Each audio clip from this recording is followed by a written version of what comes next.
नमस्कार दोस्तों। कहानियों की श्रृंखला में आज सुनेंगे सुनीता जैन जी की कहानी मीता। लेकिन उससे पहले मेरा आपसे विनम्र अनुरोध है कि अगर मेरे द्वारा सुनाई हुई कहानियाँ आपको अच्छी लगती हैं तो मेरे चैनल को सब्सक्राइब ज़रूर करें, लाइक करें और अपने दोस्तों और परिचितों में शेयर भी करें। बेल आइकन दबाना बिल्कुल भी ना भूलें। आज सुनिए मीता। रोज सुबह जब कॉलेज जाने के लिए मीता तैयार होकर निकलती है और आईआईटी तक पहुंचती है तो उसका जी करता है वह कॉलेज न जाकर आईआईटी में बनी पानी की छोटी सी नहर के किनारे जाकर बैठी रहे। बचपन में भी जब वह स्कूल जाया करती थी तो स्कूल के रास्ते में बड़ा सा तालाब पड़ता था। अक्सर आते जाते वह वहीं रुककर जाने क्या क्या सोचा करती थी। शायद सोचती नहीं थी, बस खड़ी रहती थी पानी के पास।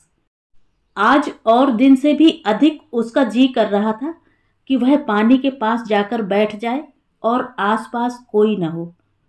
चलते चलते उसे लगने लगा कि वह चल नहीं रही बल्कि बैठी है किनारे पर और पानी की गंदली गहराई से उठकर एक एक कमलकली सतह पर आती जाती है और चटक कर खुलती जाती है। कली के भीतर का बंद सोना एकाएक सुख के भान सा बिखरने लगा है। मीता बैठी है और देख रही है इतने सारे सुनहरी लाल गुलाबी खिले कमलों की ओर। देखती है कि पानी के चारों ओर बांस का घना जंगल है जिसमें हवा साए साए कर गुजर रही है। हवा गुजरती है, बांस खड़खड़ाकर रुदन करते हैं। उन टकराते बांसों से घिरे तालाब के किनारे कमल के खिलते फूलों को देखती मीता सोच रही है कि उसने तो कहीं पढ़ा था जब हवा बांस के जंगल से गुजरती है तब बांसुरी बजती है। फिर यहाँ टकराहट और खड़खड़ाहट क्यों है? बांसुरी उसे सुनाई क्यों नहीं देती? सोचते सोचते मीता उचित दर की दुकान के सामने पहुंच जाती है। दुकान में जाकर कहती है, लाला जी, वनस्पति घी आ गया है क्या? लाला ने एक क्षण उसे देखा, फिर खाता पलटते हुए बोला, आया था, समाप्त भी हो गया। आपको जो समय बताता हूं उस समय आप आती नहीं। कहने को हुई, कैसे आऊं? नौकरी पर जाना होता है, समय की पाबंदी है। आप ही जो ख्याल कर एक टीन रख देते। कितनी बार तो आ चुकी हूं, पर वह कुछ नहीं कहती, चुपचाप बाहर आ जाती है। जो बात अन्य लोग इतने सहज ढंग से कह देते हैं, पता नहीं वही बात मीता के लिए कहना बहुत ही कष्टप्रद हो जाता है। मिसेज नायर ने उसे समझाया भी था कि लाला के पास 2-4 डिब्बे तो बतौर कर्टसी रहते हैं, जरा अच्छे से मांगना, जरूर दे देगा। पर मीता से नहीं मांगा जाता कुछ भी अच्छे से।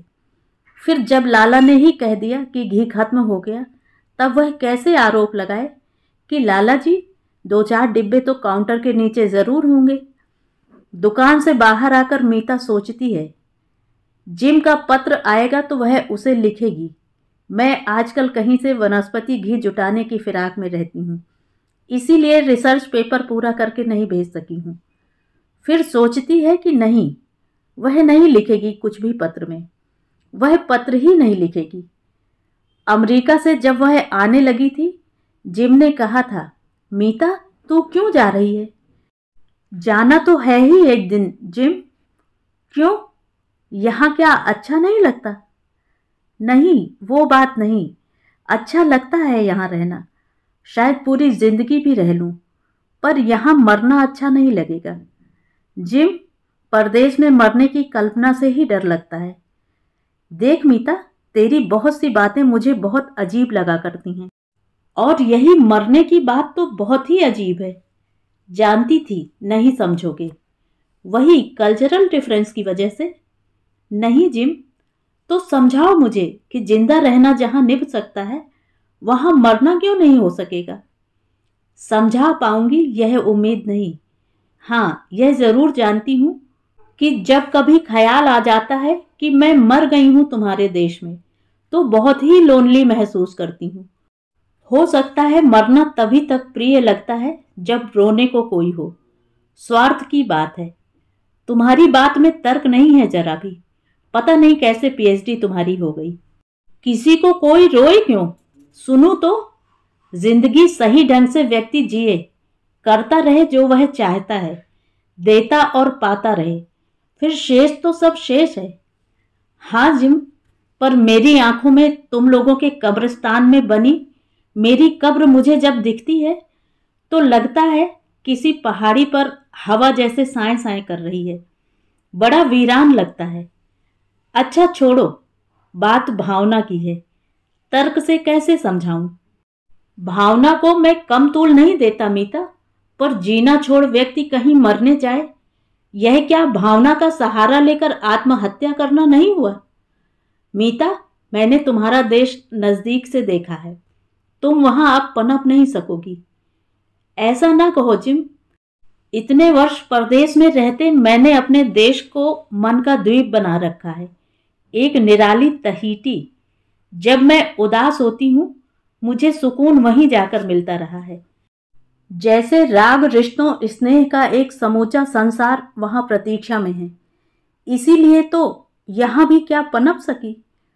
उसे मन का द्वीप ही रहने दो मीता, जाने पर वह मिलेगा नहीं, जो है नहीं वह मिलेगा कैसे? तुम बहुत छोटी थी जब आई थी, अब लौटकर सुखी न होगी, यह मेरा मन कहता है। वहां जाकर तुम बट जाओगी बिल्कुल।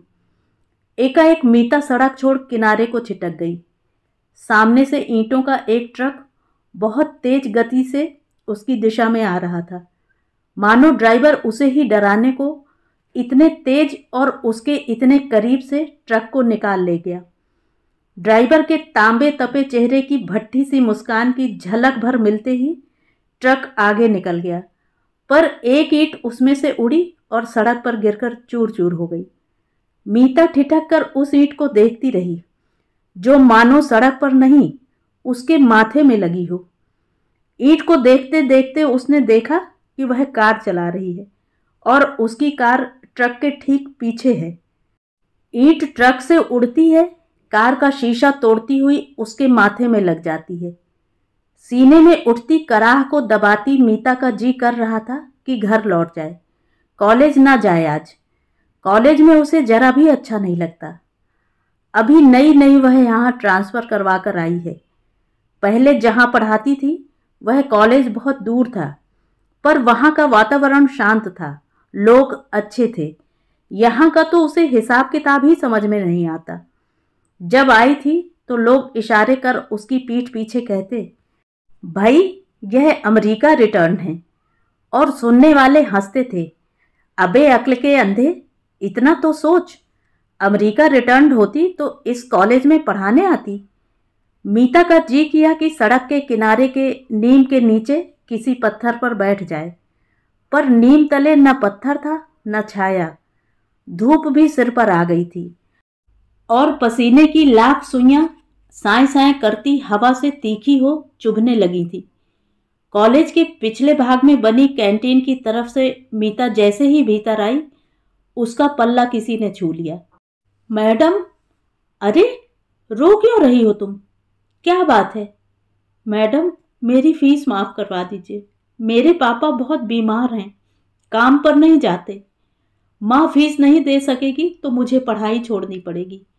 भाई भी कोई नहीं है, मैं पढ़कर नौकरी करूंगी।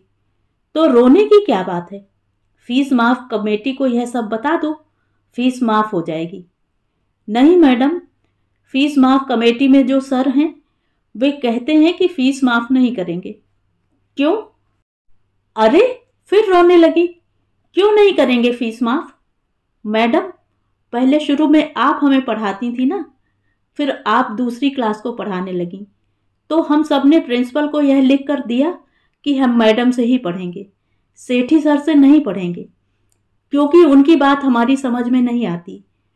अब सेठी सर फीस माफ कमेटी में हैं, वे कहते हैं फीस माफ नहीं होगी।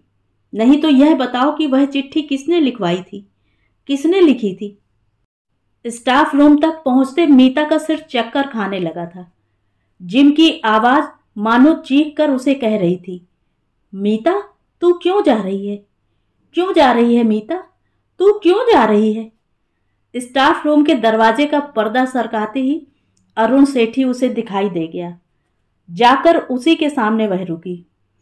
मिस्टर सेठी, आप बच्चों को क्यों तंग कर रहे हैं? आपको जो कहना था मुझसे कहते। मैं आपसे कोई बात नहीं करना चाहता। मीता का दुखता सिर झन्नाने लगा था। बड़ी जोर से वह हंसी। स्टाफ के लोगों की ओर देखकर बोली, यह अरुण सेठी हैं, हमसे बात नहीं करना चाहते। इनके खिलाफ विद्यार्थियों ने खत लिखा।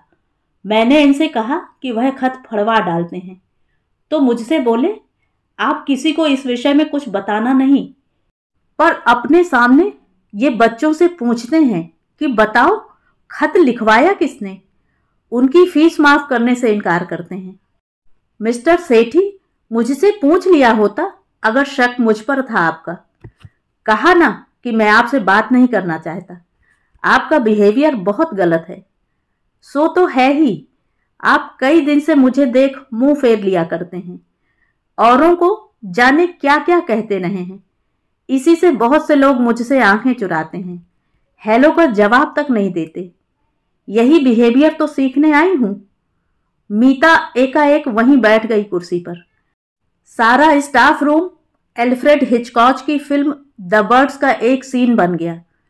ढेर के ढेर कौवे उसकी तरफ कांव कांव करके उतरे चले आ रहे हैं और अरुण सेठी गिद्ध की तरह डैने फड़फड़ाकर मडरा रहा है, इस प्रतीक्षा में कि कब मीता की घुटती सांसें आनी बंद हो जाएं।